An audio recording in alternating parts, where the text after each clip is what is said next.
नमस्कार मित्रों, एक बार फिर स्वागत करते हैं आपके अपने YouTube चैनल ज्ञान संगम पर। दोस्तों, आज का हमारा जो टॉपिक रहेगा बहुत ही महत्वपूर्ण टॉपिक है। वह टॉपिक है भारत की प्रमुख नदियाँ। इसमें मैं आपको महत्वपूर्ण प्रश्न उत्तर कराऊंगा और ये हमारा पार्ट फर्स्ट रहेगा।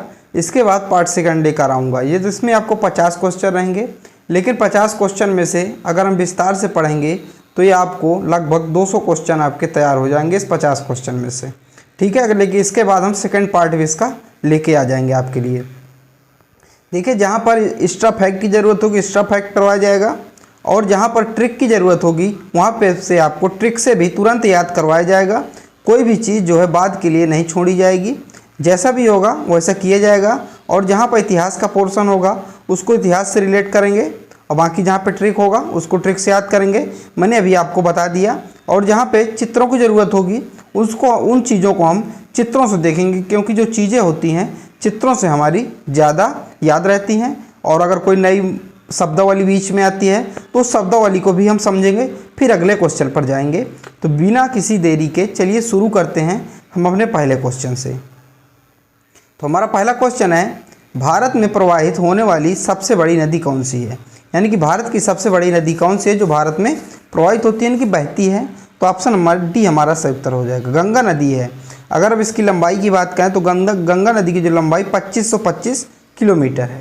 ठीक है, अब देखिए गंगा नदी का उद्गम स्थल कहाँ से, आप देख सकते हैं ये उद्गम स्थल कहाँ से है? तो उत्तराखंड में स्थित गंगोत्री ग्लेशियर से इसका क्या है, उद्गम स्थल है। लंबाई 2525 किलोमीटर। मैदानी क्षेत्रों में कहाँ से प्रवेश करती है? तो हरिद्वार से प्रवेश करती है। देखिए, जब गंगा नदी जो है, आप अगर इसमें देख रहे हो, मैं थोड़ा सा जूम करके दिखा देता हूँ आपको। देखिए, गंगा नदी जब यहाँ से गंगोत्री ग्लेशियर से निकलती है तो यहाँ पहाड़ों से आती है।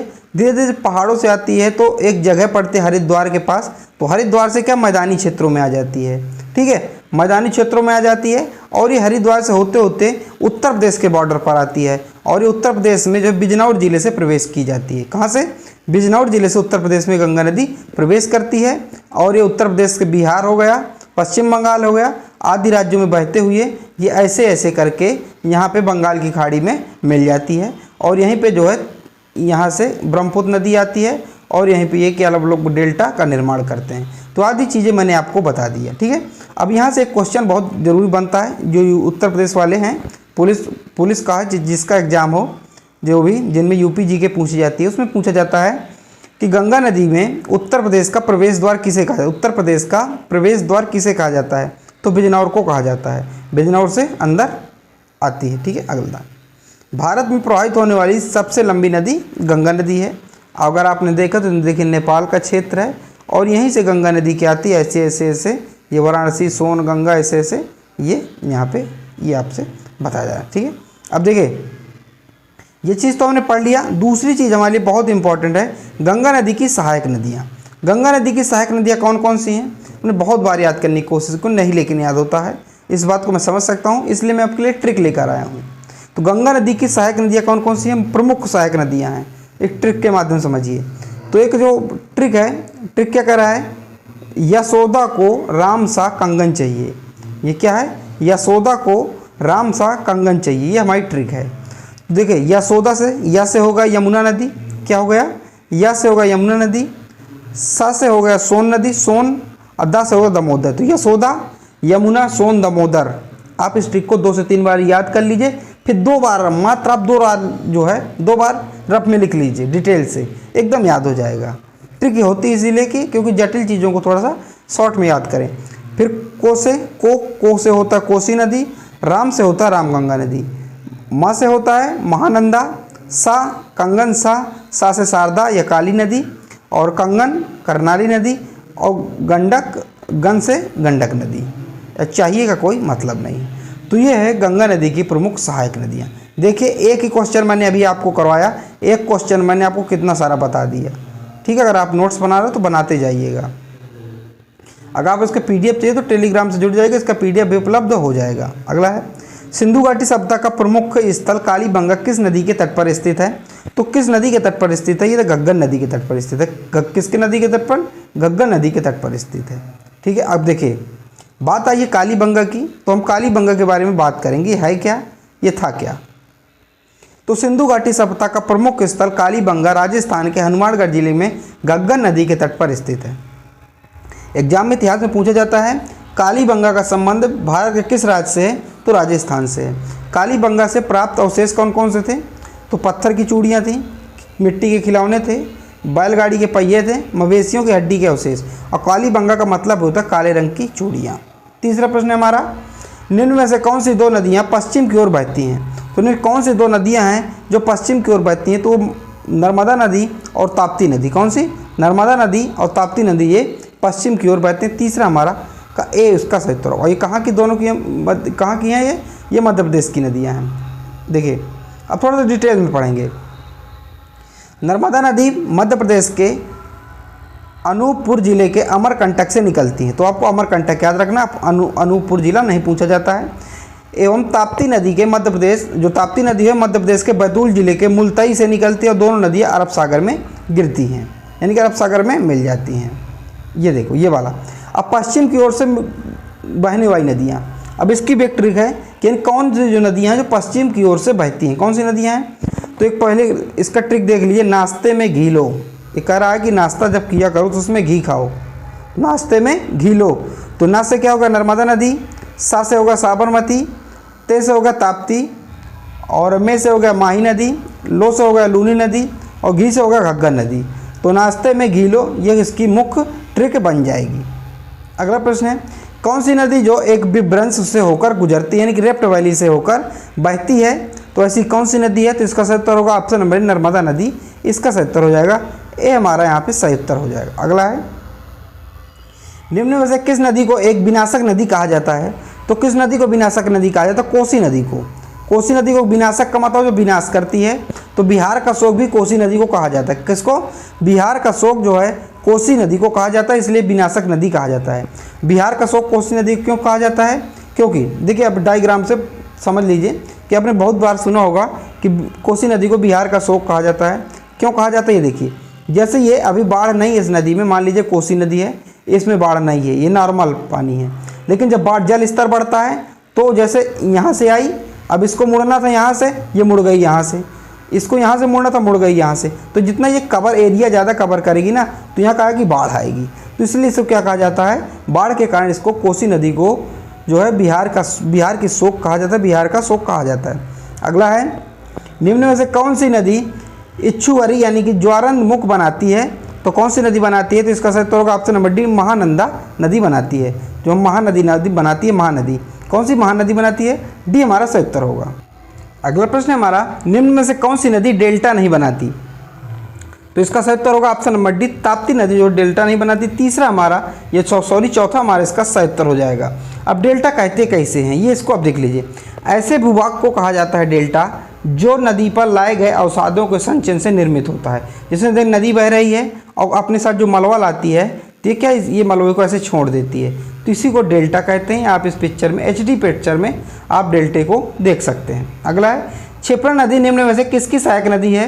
तो जो क्षिप्रा नदी है ये किसकी सहायक नदी है? ये चंबल की सहायक नदी है। किसकी?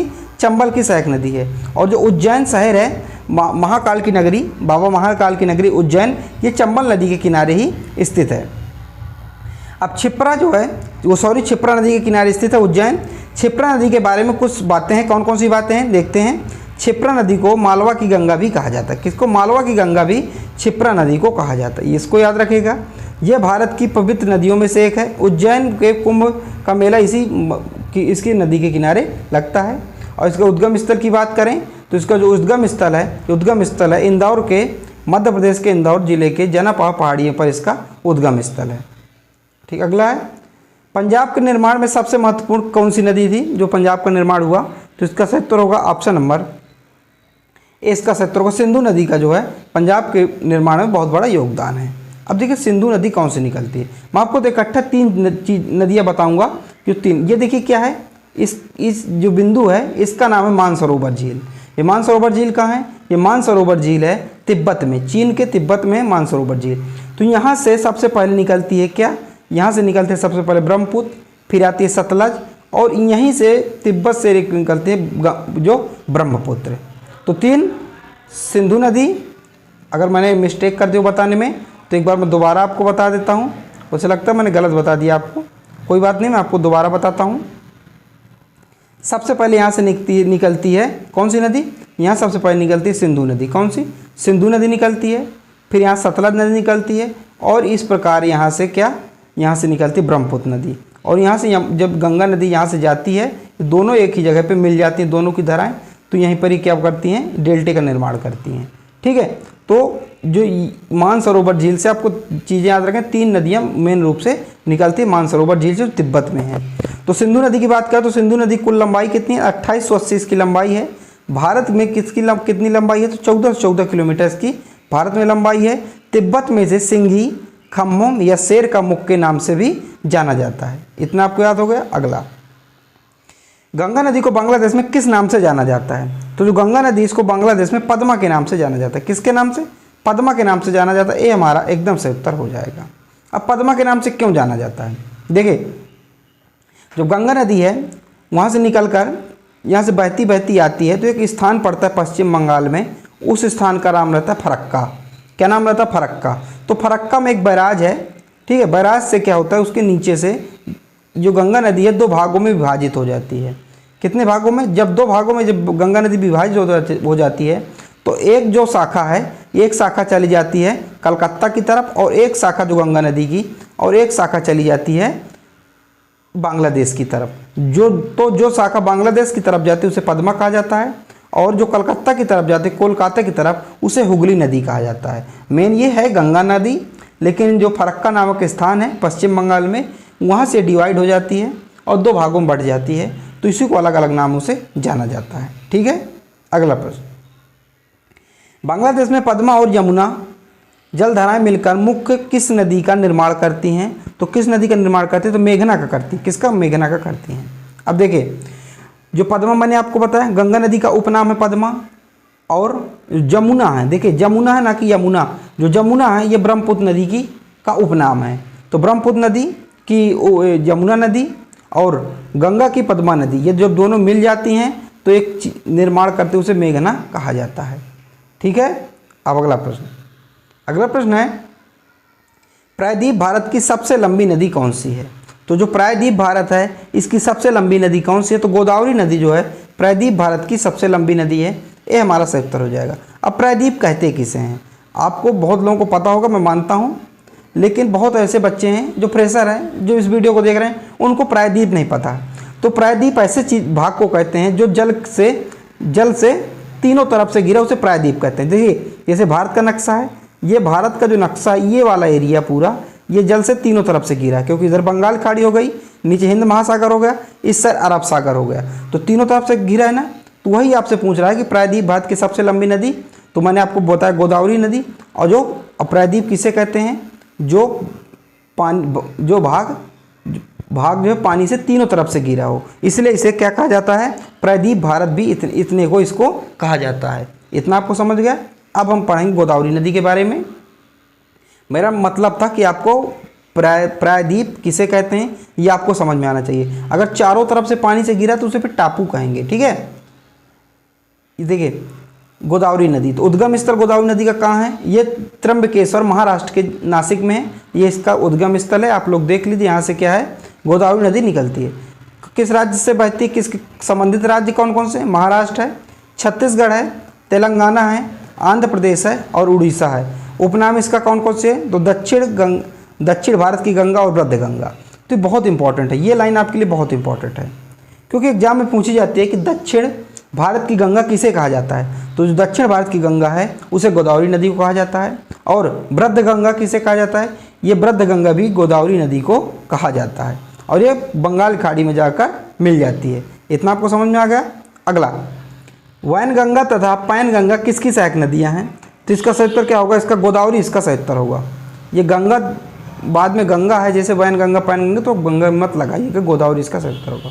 अगला प्रश्न है, पंचगंगा और दूधगंगा किसकी सहायक नदियां हैं, तो इसका सही उत्तर होगा ऑप्शन नंबर बी, कृष्णा नदी की सहायक नदियां हैं पंचगंगा और दूधगंगा। अगली है, किशनगंगा किस नदी की सहायक नदी है, तो इसका सही उत्तर होगा ऑप्शन नंबर बी, झेलम है किशन नदी की सहायक नदी। 20 हमारा एकदम सही उत्तर हो जाएगा।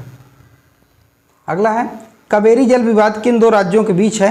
तो जो कावेरी जल विवाद है वो है कर्नाटक और तमिलनाडु के बीच। किसके किसके? कर्नाटक और तमिलनाडु के बीच है। अगला है सिंधु जल समझौता कब हुआ था? ये मैं इसको आपको विस्तार में बताऊंगा, सिंधु जल समझौता, क्योंकि इससे अनेक क्वेश्चन बनते हैं। तो एक भी चीज़ को हम छोड़ेंगे नहीं, जो चीज़ पढ़ेंगे एकदम 100% पढ़ेंगे। तो सिंधु जल समझौता है 1960 में होता है। किसने करवाया था? ये विश्व बैंक ने करवाया था। अब इसको देखिए, सबसे इंपॉर्टेंट चीज़ आपके लिए, सिंधु जल समझौता कब हुआ था? तो सिंधु जल समझौता जो है पाकिस्तान और भारत के बीच हुआ था। ठीक है, कब हुआ था? यह हुआ था 19 सितंबर 1960 को हुआ था सिंधु जल समझौता। इस समझौते पे भारत की तरफ से, भारत के जब प्रधानमंत्री थे प्रथम, वो जवाहरलाल नेहरू थे, और जो पाकिस्तान के उस समय राष्ट्रपति थे मार्शल मोहम्मद आयूब खान थे। इनके बीच जो विश्व बैंक था, मध्यस्थता किया था इसने जो है सिंधु जल समझौता करवाया था। इसमें क्या किया गया था कि सिंधु नदी का 20% पानी भारत उपयोग करेगा और जो है 80% पानी जो है पाकिस्तान इसका उपयोग करने वाला है। मुख्य रूप से सिंधु जल समझौते में 6 नदियों का बंटवारा किया गया था। कौन कौन सी 6 नदियां हैं और क्या बंटवारा किया गया था? आइए इसके बारे में हम थोड़ा सा विस्तार के रूप में इसके बारे में चर्चा करते हैं। तो यह समझौता 6 नदियों के जल का बंटवारा किया गया था। 6 नदियों के जल का बंटवारा किया गया था। तो सबसे पहले 3 नदियाँ देखिए, सिंधु, झेलम, चिनाब। जो 3 नदियाँ हैं इसका जो है 80% पानी पाकिस्तान और 20% पानी भारत उपयोग करेगा। आगे इसी तरह रावी नदी, ब्यास नदी, सतलज नदी, इसका जो 80% पानी भारत और 20% पानी क्या पाकिस्तान उपयोग करेगा। बहुत इंपॉर्टेंट है, आप इसका स्क्रीनशॉट ले लीजिए। मैं 2 मिनट रुक जाता हूँ, ये वीडियो पॉज करके आप इसका स्क्रीनशॉट ले लीजिए। इन सब चीज़ों का इसका महत्वपूर्ण फैक्ट है और इसका। ठीक है, अगला, भारत और नेपाल के मध्य कौन सी नदी सीमा बनाती है?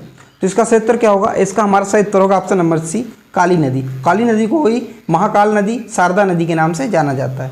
अगला है, संकोश नदी किन 2 राज्यों के बीच सीमा बनाती है? जो संकोश नदी है वो बनाती है असम और पश्चिम बंगाल के बीच सीमा बनाती है। तो ये हमारा यहाँ से सही उत्तर हो जाएगा। ठीक है, इसका जो उद्गम स्थल है उत्तरी भूटान में होता है। जो संतोष नदी है तो इसका उद्गम स्थल कहाँ होता है? संकोश नदी का ये भूटान में होता है, उत्तरी भूटान में होता है। ये आपको भूटान दिख रहा होगा, भूटान में होता है। ये भारत के असम राज्य में इसका विलय ब्रह्मपुत्र नदी में हो जाता है। तो असम राज्य इसका जो विलय है ब्रह्मपुत्र नदी में इसका हो जाता है, यानी कि अब भूटान में इसे पुना तसांगछू कहा जाता है। अगला है, निम्न में से कौन सा शहर गंगा नदी के तट पर स्थित नहीं है? तो कौन सा शहर? ये दिल्ली जो है गंगा नदी के तट पर स्थित नहीं है। बाकी कानपुर, पटना, वाराणसी, ये तीनों गंगा नदी के तट पर स्थित है। जो दिल्ली है यमुना नदी के तट पर स्थित है। अगला है, जम्मू कश्मीर की राजधानी श्रीनगर किस नदी के तट पर स्थित है? तो इसका सही उत्तर होगा ऑप्शन नंबर डी, झेलम नदी के तट पर स्थित है। जो चौथा हमारा एकदम सही उत्तर हो जाएगा। अगला है, निम्नलिखित में से कौन सा कथन सत्य नहीं है? कौन सा कथन सत्य नहीं है आपको बताना है। ये कर्नाटक, तो इसका सही उत्तर क्या होगा? सही उत्तर क्या होगा? सी हमारा इसका सही उत्तर होगा। कावेरी का जो उद्गम स्थल है आंध्र प्रदेश में नहीं है, ये भी एकदम सत्य नहीं है। इसका उद्गम स्थल कर्नाटक में है। अगला है, केन, बेतवा एवं चंबल किस नदी की सहायक नदियां हैं? तो केन हो गया, बेतवा हो गया, चंबल, केन, बेतवा, चंबल, KBC, इसका जो सहायक नदियां हैं ये हैं यमुना नदी की सहायक नदियां। ऑप्शन नंबर जो हमारा दूसरा यहाँ पे पहला होगा, इसका सही उत्तर ए, इसका सही उत्तर होगा। अगला है, विश्व का सबसे बड़ा द्वीप माजुली द्वीप, माजुली नदी द्वीप किस पर बनता है? तो कहाँ बनता है, किस नदी पर बनता है, ये आपसे पूछा जा रहा है। तो इसका सही उत्तर होगा ब्रह्मपुत्र। ब्रह्मपुत्र इसका एकदम सही उत्तर होगा। आपको पूरा पढ़ना क्या कर रहा है? माजुली नदी द्वीप तो ब्रह्मपुत्र नदी पर बनता है। इसके बारे में हम विस्तार से पढ़ेंगे। माजुली द्वीप से जुड़ी महत्वपूर्ण बातें। माजुली द्वीप का निर्माण ब्रह्मपुत्र और उसकी सहायक नदियों के मार्ग बदलने की वजह से हुआ था। यह द्वीप ब्रह्मपुत्र नदी और सुबनसिरी के नदी से घिरा हुआ है। माजुली द्वीप 16वीं शताब्दी के से असम के प्रमुख सांस्कृतिक केंद्रों में से रहा। माजुली द्वीप विश्व का सबसे बड़ा नदी द्वीप है। सबसे बड़ा नदी द्वीप है, आपसे ये पूछा सबसे बड़ा नदी द्वीप है। और माजुली द्वीप कहाँ है? ये असम राज्य में पाया जाता है और असम में ही माजुली नाम का एक क्या है जिला भी है। ठीक है, लेकिन एक मिस्टेक यहाँ पर जो लड़के कर देते हैं, आप लोगों उसको नहीं करना है। अगर प्रश्न ऐसा आ जाता है कि विश्व का सबसे बड़ा द्वीप कौन सा है, अगर आप उसको माजुली द्वीप भी दिए है तो आप उसको माजुली लगा के आएंगे, लेकिन ये गलत होगा। जो विश्व का सबसे बड़ा द्वीप है वो ग्रीनलैंड है। अगर आपसे क्वेश्चन ऐसे पूछा जाए कि विश्व का सबसे बड़ा नदी द्वीप कौन सा है, तो फिर आपको माजुली लगाना है। आपको समझ में आ गया। तो विश्व का सबसे बड़ा जो द्वीप है ये है ग्रीनलैंड है, उत्तरी अटलांटिक महासागर में स्थित है। ठीक है, अगला, दुनिया की सबसे बड़ी नदी कौन सी है? तो दुनिया की सबसे बड़ी नदी कौन सी है ये आपको बताना है। इसका सही उत्तर होगा ऑप्शन नंबर ए, नील नदी जो दुनिया की सबसे बड़ी नदी है। इसकी लंबाई की बात करें तो 6650 की किलोमीटर लंबाई है। स्थान कहाँ है? उत्तर पूर्वी अमेरिका में इसका स्थान है। अगर पूछा जाए कि दुनिया की सबसे चौड़ी नदी कौन सी है, तो दुनिया की सबसे चौड़ी नदी है अमेजॉन नदी, जो दुनिया की सबसे चौड़ी नदी मानी जाती है। ठीक है, अगला, कौन सी नदी सर्वाधिक पानी है, यानी किस नदी में सर्वाधिक पानी है? तो इसका सही उत्तर होगा ऑप्शन नंबर बी हमारा अमेजॉन नदी में जो सर्वाधिक पानी है। यानी कि विश्व की जितनी भी नदियां हैं उन नदियों को अगर मिला लिया जाए, अमेजॉन नदी को मिला लिया जाए अमेजन नदी को, तो 20% पानी अकेले अमेजन नदी में पाया जाता है। अगला है, अमेजन नदी में प्रवाहित होने वाला जल है विश्व के कुल नदी का कितना प्रतिशत है? मैंने अभी आपको बताया 20% है। कितना? 20% है। यानी कि पूरे विश्व की नदियां मिला लो और अमेजन की नदी का मिला लो तो उसका 20% अकेले वो खुद है। अगला है, निम्न में से किस नदी का सबसे बड़ा जल ग्रहण क्षेत्र है? तो किस नदी का है? यह है कृष्णा नदी का। किसका? कृष्णा नदी का। हमारा जो है डी इसका सही उत्तर हो जाएगा। अगला है, भारत की लवण नदी के नाम से कौन सी नदी जानी जाती है? तो ये जानी जाती है लूनी नदी। कौन सी लूनी नदी जानी जाती है? तो हमारा जो बी हमारा इसका सही उत्तर होगा। अगला है, भारत की सबसे लंबी नदी जिसका उद्गम है मुहाना दोनों भारतीय क्षेत्र में स्थित है, तो कौन सी है? तो इसका सही उत्तर होगा गोदावरी है। कौन सा? गोदावरी। करा भारत की कौन सबसे लंबी नदी? मैंने आपको बताया गंगा नदी, लेकिन एक कंडीशन अप्लाई कर रहा है। करा जिसका उद्गम, यानी कि जिसका जो उद्गम स्थल हो जहाँ से वो निकलती हो वह भी भारत में हो, और मुहाना यानी कि एक भी देशों को न टच करे और जो भारत के अंदर ही बह रही हो, वो उसमें अगर उस रूप से पूछा जाए सबसे बड़ी नदी तो गोदावरी है। क्योंकि जो है गंगा नदी भारत में बहती है, फिर नेपाल में भी जाती है और फिर बांग्लादेश में भी जाती है। तो ये इस प्रकार से ये इसका बी इसका सही उत्तर, गोदावरी इसका सही उत्तर होगा। अगला है, भारत का सबसे लंबा बांध हीराकुंड बांध किस नदी पर स्थित है? जो हीराकुंड बांध है ये महानंदा नदी पर स्थित है, महानदी पर स्थित है। ए हमारा एकदम सही उत्तर हो जाएगा। और कहाँ स्थित है जो हीराकुंड बांध? तो हीराकुंड बांध है ये स्थित है उड़ीसा में स्थित है। कहाँ स्थित है? उड़ीसा में स्थित है। तो भारत का सबसे लंबा बांध हीराकुंड बांध उड़ीसा के संबलपुर शहर के पास महानदी पर बना है। इसकी लंबाई की बात करें तो 25.8 किलोमीटर इसकी लंबाई है। दुनिया का सबसे लंबा मिट्टी का बांध है। अगर मिट्टी की बांध किया जाए तो ये दुनिया का सबसे लंबा मिट्टी का बांध है। अगला है, भारत का प्रसिद्ध बांध भाखड़ा नाकल बांध किस नदी पर स्थित है? जो भाखड़ा नाकल बांध है दुनिया का प्रसिद्ध बांध किस नदी पर स्थित है? तो ये स्थित है सतलुज नदी पर। किस नदी पर? सतलुज नदी पर स्थित है। और ये कहाँ स्थित है? ये पंजाब में स्थित है। अगला है, भारत का सबसे ऊंचा बांध टिहरी बांध किस नदी पर स्थित है? अब देखिए बहुत कन्फ्यूजन हो जाता है। टिहरी बांध मैंने आपको बताया ऊंचा, तो आप ऐसे याद करिए टी क्या होता है? ऊंचा होता है। टी ऊंचा, तो सबसे ऊंचा बांध कौन सा है? टिहरी बांध। तो जब सबसे ऊंचा पूछे तो आपको टिहरी लगाना है। हर बार ऑप्शन में नहीं दिखा रहेगा कि टिहरी बांध किस नदी पर है। आपसे पूछ लेगा भारत का सबसे ऊंचा बांध कौन सा है? टिहरी दे देगा, भाखड़ा नाकल दे देगा, ऐसे दे देगा।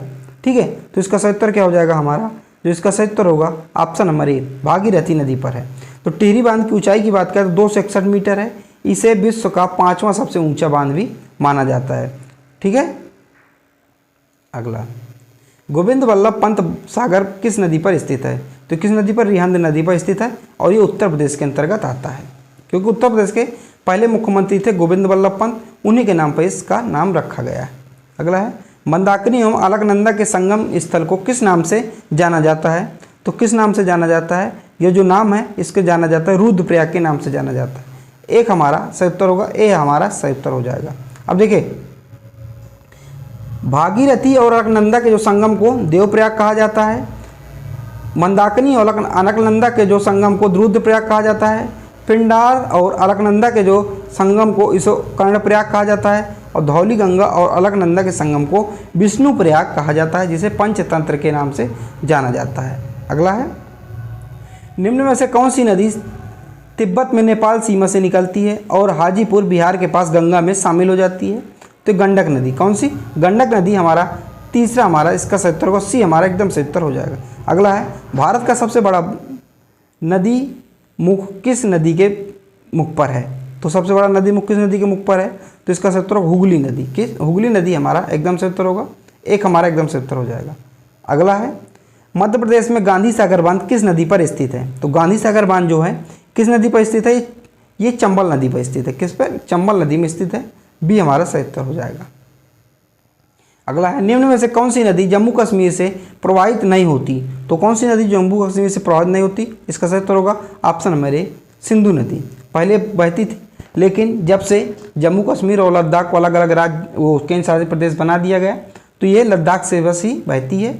ठीक है, ये जैसे तिब्बत वाला क्षेत्र, तिब्बत से निकल के लद्दाख में दमचौक एक जगह है, वहाँ से लद्दाख में भारत में प्रवेश करती है।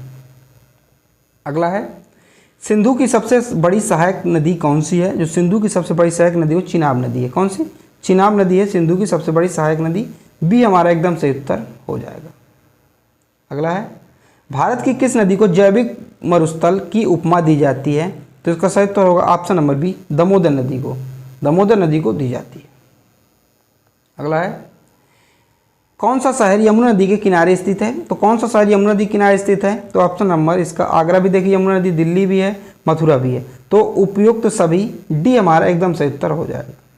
अगला है मध्य प्रदेश में नर्मदा नदी की लंबाई कितनी है? तो मध्य प्रदेश में जो है नर्मदा की नदी की लंबाई कितनी है? तो 1077 किलोमीटर है। सी हमारा एकदम सही उत्तर हो जाएगा। ठीक है, अगला प्रश्न है भागीरथी नदी का उद्गम स्थल कहाँ है? तो कहाँ भागीरथी नदी का उद्गम स्थल? तो गंगोत्री में है। देखिए जब गंगोत्री, मान लीजिए गंगोत्री ग्लेशियर है, जब गंगोत्री ग्लेशियर से जब गंगा नदी निकलती है तो उसको भागीरथी के नाम से जाना जाता है। क्या? भागीरथी के नाम से जाना जाता है। इसके बाद आगे जब चल के उसका नाम क्या करता है? गंगा नाम पड़ता है, लेकिन उसको भागीरथी जब तक कहा जाता है। ठीक है, तो भागीरथी कहें या गंगा कहें, नाम एक ही है, उद्गम स्थल इनका एक ही माना जाएगा। अगला है सिंधु नदी और सतलज नदी के बीच हिमालय का बीच का भाग क्या कहलाता है? क्योंकि हिमालय का भाग क्या कहलाता है? इसको किस नाम से जाना जाता है? इसे पंजाब हिमालय के नाम से जाना जाता है। एक हमारा 70, ए हमारा एकदम 70 हो जाएगा। ठीक है, अगला है तीस्ता और दिहांग नदियों के बीच आने वाले हिमालय को किस नाम से जाना जाता है? तो इसका 70 होगा option number D Assam Himalaya के नाम से जाना जाता है। ठीक है, अगला तो असम का है जो हिमालय का विभाजन है, ये हिमालय का विभाजन जो है पुनार्ड ने किया था, और ये किया था किसके? नदियों के आधार पर इसका विभाजन किया था हिमालय का। वही चीज़ मैं आपको बताने की कोशिश कर रहा हूँ। तो अगर असम हिमालय की बात करें तो तीस्ता और दिहांग नदियों को जो मध्य आता है उसे असम हिमालय के नाम से जाना जाता है। पंजाब हिमालय तो सिंधु और सतलुज नदी के बीच का जो भाग है, जो बीच में हिमालय आता है उसे पंजाब हिमालय कहा जाता है। कुमायूं हिमालय सतलुज नदी और काली नदी के बीच में जो हिमालय आता है उसे कुमायूं हिमालय कहा जाता है। और नेपाल हिमालय तो काली नदी और तीस्ता नदी के मध्य में जो क्षेत्र आता है हिमालय को, उसे नेपाल हिमालय के नाम से जाना जाता है। ठीक है, अगला है सियाचिन ग्लेशियर के पिघलने से बना पानी किस नदी का मुख्य स्रोत है? तो ये नुब्रा नदी का मुख्य स्रोत है। किसका जो है? नुब्रा नदी का मुख्य स्रोत। भी हमारा सही उत्तर होगा। अगला है सिंधु नदी की कौन सी सहायक नदी मानसरोवर झील से निकलती है? तो मानसरोवर झील से मैंने आपको बताया था सतलुज नदी भी निकलती है, सिंधु नदी भी निकलती है, ब्रह्मपुत्र नदी भी निकलती है। तो इसमें से हमारा सतलुज नदी है, तो सी हमारा एकदम सही उत्तर हो जाएगा। तो आज के मैंने आपको 50 क्वेश्चन करवा दिए, 50 क्वेश्चन आपको करवा दिए, विस्तार पूर्वक मैंने आपको 50 क्वेश्चन करवाए। इसके बाद मैं कल भी आपके लिए एक 50 क्वेश्चन की सीरीज लेकर आ जाऊँगा, जिससे हमारा जो नदियों वाला टॉपिक होगा जो है पूरा हो जाएगा। मैंने आपको हर सारी चीज़ें एक रिलेट करके बताई, जहाँ भी आपको ट्रिक की ज़रूरत थी मैंने आपको वहाँ ट्रिक दिया, ताकि आप चीज़ों को करें याद कर सकें। तो चलिए, अगर आपको इसका PDF चाहिए हो तो आप टेलीग्राम में जुड़ जाइएगा, इसका PDF मिल जाएगा। MTS के जो छात्र हो, तैयारी कर रहे हो, तो प्रीवियस ईयर पढ़े हमारे चैनल पे, वो जाके अपनी तैयारी को बेहतर बनाइए, और आप भी अपनी तैयारी को बेहतर बनाइए। चलिए मिलते हैं अगली वीडियो पर, जब तक के लिए